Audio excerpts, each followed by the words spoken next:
Hi, folks. Welcome to Are You a Fan? Presented by MoonBound Productions. If you like the episode, give us a follow, like, heck, maybe even share it with a friend. So, question for the audience and question for Joker here. What's up? If you could have an elemental superpower, but unfortunately, half your body has to be scarred through it, and you have to deal with that pain of it, which power are you picking? Honestly, I'd probably go with lightning. I mean, lightning scarring actually looks pretty dope.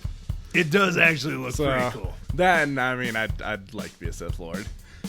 Of course you would. I'd be a little smarter than Palpatine, but... And also, if I'm not going to lie, I feel like the lightning would be the least painful one. Just because it'd be so instantaneous. Yup. Ah, man, it's a tough one. I might go with ice for the numbing factor. I figured you would go with the fire because you're already used to the burns. I mean, maybe that's why I'm avoiding it, because I already know how painful that is. So I'm like, ugh, I've been burnt to... Wait, shouldn't I already have fire powers? Like, I haven't been burnt over half my body, but I've been burned enough times. So you're also not really scarred from it. You really don't have any burn scars. That's because of my Wolverine healing factor. But I digress. This leads us into this week's character. We're going to be covering Heatwave, also known as Mick Rory. So, real-world history. Heatwave was first introduced in The Flash issue number 140, written by John Broome. I don't know how I feel about having a last name like Broome. Okay, I'm glad you said something, because I'm like, there's a joke there, and I'm just going to leave it. So, he would first be made as a rival for Captain Cold. However, in recent comics, Jeff Johns, Rory looks up to Captain Cold and to help him keep his obsession at bay, though Cold would think that he'll eventually become beyond help. Which, makes sense knowing Rory. Yeah, and from what I've researched on him and from the way, because I love him in the show Legends and that, he definitely seems like a handful of a character. Oh, God, yeah. So let's move on. Another short one this week, folks, because that's kind of all we got for his real world. So, in universe, born on a farm outside Central City, Mick Rory became fascinated with fire as a child. This fascination turned into an obsession, and one night he set his family's home ablaze. His obsession was so great that he simply watched the flames engulf his house, instead of running to get help. Which, man, yeah. Yeah, he's already pretty messed up from a very young age. Yeah, which, dang. Which does make me happy, though, because, I don't remember if it was in The Flash or in Legends where they visited his past, but it was nice to know that they pretty much just took it from the comic. Yeah, no, actually really didn't change much. I remember when I was reading that, I'm like, oh my God, they, straight up showed that scene in Legends. I think they added more to it, but for the most part, they didn't really change it, which was nice. I mean, the only really adding to it, which makes sense because of time travel, was them coming and grabbing him after he did. Yeah. Because of other things that were going on. But it was nice to just see them straight up just be like, well, I mean, it's simplistic enough. Let's just do that. Unlike pretty much every other character in comics that gets moved into movies or cartoons, we're like, oh, we're going to change most of your backstory. It's like, no, we're not going to do that with this guy. Yeah, which was awesome. It was pretty cool. I enjoyed that aspect. So, after that event, Rory would live with his uncle, and his pyromania continued and would be forced to run away after locking a schoolmate in his house and setting it on fire, after the boy locked Rory in a meat locker during a field trip. I mean, I'm not saying it was the appropriate level of response. Definitely not. I get having some kind of response, but I believe responding was appropriate. I believe the level at which he responded was a little much. But at the same time, people, stop bullying people. You never know who's just a straight up psychopath. Clearly he didn't. Yeah, clearly. It's like, hey, I'm gonna pick on this kid. Why is my house on fire? The door's locked. Let me out. God, that is be horrible. Oh, right. But, same time, it's just crazy. Okay, so He took a job as a fire eater with a traveling circus. This did not last long either, as he ended up setting the circus on fire. He has an intense fear of the cold called cryophobia. This was due to a school field trip noted above, to which, they went to the slaughterhouse and that kid locked him in a freezer. Which just noting the pattern here is he just keeps setting things on fire. Yeah. Makes me wonder, did he do the circus on fire on purpose, or was this one an accident? Because far, everything else, I feel like his childhood home, the extent was an accident, but there was a fire on purpose. I mean, you can choose to keep this in here or not, but I may be admitting to something. We got it under control, FYI. But I mean, we didn't. Me and my friend, I get the pyromania, and it's never on purpose that you set a field on fire. But, sometimes it gets away from you and just starts going in sense. That's why you always bring an extinguisher with you. But that's different. That's on accident. But I'm just saying, but the extent of where he set the kid's house on fire, that was intentional. Oh, the kid's house on fire. That's what I'm asking, though. What happened with the circus? Was it on purpose or was it on accident? I mean, because right now we have two examples beforehand where it's one and then another, so... I could see the circus almost being on accident, but given the way he reacted with his parents' house, started as an accident, and then he just sat there for way too long to where it's like, oh, no, now this is a crime. Oh, yeah. This has become a crime. Well, it just makes me wonder, because I don't really talk about the circus much, besides it being set on fire, but it's like, was it intentional? Yeah, because he definitely has a pattern going if he's setting everything on fire. I'm going to go with I'm going to go kind of his parents' house situation. Where it started as a small fire, but just kind of grew because he just sat and watched it. Yep. To where it started as like just him, just a little fun pyromania, and then at a certain point he just looks around and he's like, oh, I'm a criminal now. Again. Well, I was like, you've been a criminal. I guess again would be more accurate. So it would be these events that would make him desperate to fight his fire obsession after seeing the rogues in action in Central City. He decided to use his mania to become a villain, and he would create a protective costume made of asbestos, which at this time would not be known of the dangers of asbestos, and would build a gun-sized flamethrower, nicknamed the Hot Rod, and become Heatwave. I mean, I feel like that's a perfect name for a flamethrower. It kind of is, actually. It'd be even better if it had like the hot rod paint job with the flames on it. Dude, missed opportunity. Right. Missed opportunity. And I could see Mick doing that. I could see Heatwave. Oh god, yeah. Definitely in his alley. And I do love the fact that they do bring up the asbestos thing. Right. Because that was, a lot of people forget, that was a huge thing used for flame, as a flame retardant at one point. But unfortunately, it also kills people. So yeah, which man, I mean, I'm glad they retracted that. They're like, oh, okay, now that we know it's dangerous, we're not gonna have him do that. Because he may be crazy, but I don't think he's that crazy. I hope. He did set a kid's house on fire with him inside. I mean, you can't just let that slide. But I feel that proves he is crazy. Like, I'm crazy. I'm just not self-harming crazy. See, that makes more sense. Yeah, that's where we go.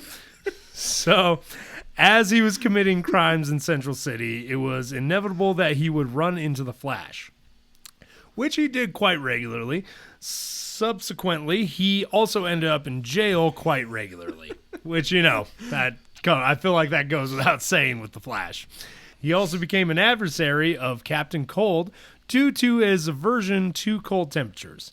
It was Captain Cold who introduced Heatwave to the Rogues, and in his first appearance, they teamed up to get rid of the Flash, as they competed over a newscaster they both had fallen in love with. It was Captain Cold who introduced Heatwave to the Rogues, and in his first appearance, they teamed up to get rid of the Flash as they competed over a newscaster they had both fallen in love with, and fought each other as they each tried to complete a large crime spree, but the Flash jailed them both. That just That just reads like a narcissistic criminal of like, I'm going to make this news reporter who obeys the law love me by doing the worst heinous crimes I can think of. I mean, but it also fits both Captain Cold and Heatwave. It does. I almost feel like in the saddest way, though, that's kind of, it's endearing because crime is what they are both the best at. Yeah. So, like, it's not like they can impress her with their other talents. They're just like, how do I impress this girl? Well, what are you good at? I got you. Well, it depends. Later in life, you got Mick writing books. So, I mean, he's got something. Okay, yep. No, you do have that. Granted, that was much later in life and in the TV series, but... True. I don't think they ever touch on that in the comics. There was no mention of it. That'd be cool, though, if they did. Right. During the research, I did kind of enjoy this character. I would like to get some books on him and Captain Cold if I could. So eventually Mick would go straight, much like his partner, due largely to manipulations of the top. He would take a job as a firefighter consultant, using his vast knowledge of fires and heat, which, makes sense. It's kind of like Snart taking the I'm going to steal your stuff back kind of job. I mean, we're kind of... Like we discussed last time, hire criminals to do criminal, stop criminal things. So he would also become good friends with Barry Allen, whose secret identity as the Flash would be discovered by Rory years before. Rory later succumbed to an offer by Abracadabra of gaining respect and infamy in the world. He and 4 other members of the Rogues would sacrifice themselves quite unwittingly to unleash the demon Neron. Which, I mean... He's a criminal, of course. He's going to fall to the concept of fame and glory. Oh, yeah. And it's what half of them start for. And also just knowing him being a, fire eater and, working in the circus. Clearly, he's doesn't mind being in the public eye, and fame and glory would be. He wants to be in the public eye. Yeah. So it kind of works out. It didn't work out for him, but the lie. Well, in the end, it does. Oh, true. Let's get into that. Later, Neron returned the soulless bodies of the 5 to Earth in a plan to force Flash into a deal. The 5 rogues each possessed incredible powers and wreaked havoc, death, and destruction before Neron was forced by Flash to halt their actions and return their souls to their bodies. So kind of a... So it was kind of a temporary setback in all their lives where they didn't exist for a minute and now they're back and, well, then they continue doing their stupidity. I mean, criminals got a criminal. And at least they got back, though. Yep. Because, that sounds like a cheap deal, and I kind of feel bad. I love how the fact that we're starting to learn more and more about villains where you kind of feel bad when bad things happen to them because you're like, they're not bad guys. I mean, some of them. Some of them. That's why I'm saying some. I'm like, yes, they're bad guys, but they're not bad guys. They didn't deserve getting their bodies possessed by a demon. Right. I mean, maybe Mick kind of, I don't know. he depending on the point in time, yes, he probably does. Yeah, but he clearly reformed his ways at some point. So, I think he deserves a second chance. Well, he got it. He did. Okay, so that's kind of it for origins on this character, folks. Let's get into, like I said, bit of a short episode this week, but a fun one. I'm enjoying these short ones. Okay, so let's get into equipment and weapons. So, Heatwave suit. Mick at one point used a flame retardant suit that was covered and created with asbestos. He has since ditched the older suit in favor of one created by the Crime Tailor, which that sounds like a character we should probably do one of these days. Eventually, yeah. Almost remind Marvel actually has a kind of a version of that. I mean, they all do. Yeah. Somebody's got to make the suits for everybody. Oh, yeah. Now, I do like the distinction, though, that this is the Crime Tailor, which implies he works for criminals. Oh, yeah. Because I know Marvel has one who he makes everybody's costumes. Oh, yeah. I mean, it's the concept of why it's like an arms dealer. Why Yeah. sell to only one side? Oh yeah, and I think his was we can get into that later. We're getting off topic. Weapons. So Heat Wave's heat gun, a repurposed flamethrower that could not only create flames but increase the ambient temperature of the surrounding area, create small personalized firestorms, and incinerate targets without the use of fuel tanks. That's pretty interesting. That's the impressive part. Yeah. Almost kind of, you almost kind of wonder if Stark helped him with that.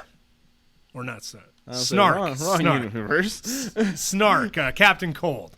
Kind of wonder if Captain Cold maybe had a hand in helping him design it at some point. I'm sure he probably helped him tinker with it. Since essentially, especially like if you go off the version in the Arrowverse, like both their guns are essentially very, very similar. Yep, they So kind of it's very likely that Snart had something to do with that. they're literally kind of just reverse engineer versions of each other. Yep. And then also pyrokinesis, because I do believe at one point he was part of the rogues that got those powers Yeah. too. So that would make sense for him. And now abilities. Proficient with firearms. Kind of tracks. Hand-to-hand combat, basic. He beat down Murmur before Captain Cold interfered. Don't know who Murmur is, and that's a failure on my part. But still, like, he's a tough dude. Like, he's not a slouch. He ain't no Batman, but he can put up a fight. He also, his weakness, pyromania. Yeah, he goes a little too crazy with the fire sometimes. That's why he needs his buddy to keep him in check. Because, Pretty much. yep. Okay, so let's get into medias. Go. So, in animated TV, he was originally supposed to be a villain for the third Super Friends series as a part of the League of Evil. But he, along with most others of that group, would not show up when it was changed to the Legion of Doom. And then he also appears in the Justice League Unlimited and Batman Brave and the Bold. So, not a whole lot when it comes to animated television. Must have missed him in Unlimited. It was probably a one episode kind of thing. Probably more of a background character, too. Because I think he was a part of, honestly, I think he was part of the Legion of Doom. Or, like, whatever it was in that series. Oh, when Gorilla Grodd started it. Yeah, I think he was a part of that. So Oh, he was just okay. a small background character in a larger group. Yep, in the Unlimited series, that makes sense. Okay. And then, obviously, he's in the TV Arrowverse, which we've already mentioned quite a few times, as he shows up both in The Flash and then as a main character in DC's Legends of Tomorrow, which is definitely where he got a much larger build-up of his character, and it's kind of cool because when Snart disappeared, he still kept going and kind of became one of the senior leaders almost there, especially in the last couple seasons. It was, honestly, his character arc is probably one of my favorite ones in the series. Oh, definitely. Especially after they got rid of Captain Cold, which I was really disappointed in. I kind of clung on to him. He clung on to the other half. Yeah. I was like, don't get rid of my fire boy. So in film, he would only appear as a non-speaking role in Justice League Flashpoint Paradox. So yeah, he doesn't have a lot of TV or movie appearances or anything like that. He's a very, very small character. I think I remember him in that movie, and yeah, non-speaking, just in the background. Yep. And he has a handful of video games. He first appears in the NES Batman game. It would show up in Batman the Brave and the Bold, the video game, DC Universe Online, and again, the unknown DC Unchained. Yep. He would also be mentioned in a clash between Wonder Woman and Captain Cold in Injustice 2, and would appear in both Lego Batman 3, Beyond Gotham, and Lego DC Supervillains, which that one makes sense. Yep. I mean, if there's one thing I can say about all the Lego games of like Marvel and DC, I do like that it does give a chance to like them to throw out these very niche, off the wall. Like I remember even in the Marvel games, they have certain shield agents who it's like, why? Right. Okay, cool. Nice to know that was a nice exists. thing with like them, especially with the DC doing like the actual super villain game. Yeah, which like Batman Beyond Gotham was kind of their first, I think, attempt at doing the kind of the multiverse and having all the random characters. And it did pan out, so I honestly kind of want to buy the Lego supervillains. We'll have to look into that. Yeah, because I'm curious to just see what characters that I don't even know exist. Okay, and folks, that's kind of it for this character for this week. And honestly, Joker, what do you think? You a fan? I'd definitely say yeah. Not quite as much of a fan as like Captain Cold, but definitely the Pyromania definitely hits close to home. Same. I'll admit he's kind of grown on me. Became a big fan. Honestly, probably because of Legends is why I kind of became a huge fan of the character. Same, and especially the actor they got to portray him. Beautiful. And especially since that's the main reason we even know him. Exactly. So it was not much. So honestly, if I could find some comics on him, I think those might be my next graphic novel purchases. For anyone that's still listening, if you got something out of this, enjoyed the episode, or even liked the character before from a movie, comic, cartoon, hell, even that t-shirt that you saw one time, you're a fan too. If you want to jump on this train, why not subscribe and share with a friend? d-rael out. Y'all keep riding them rails.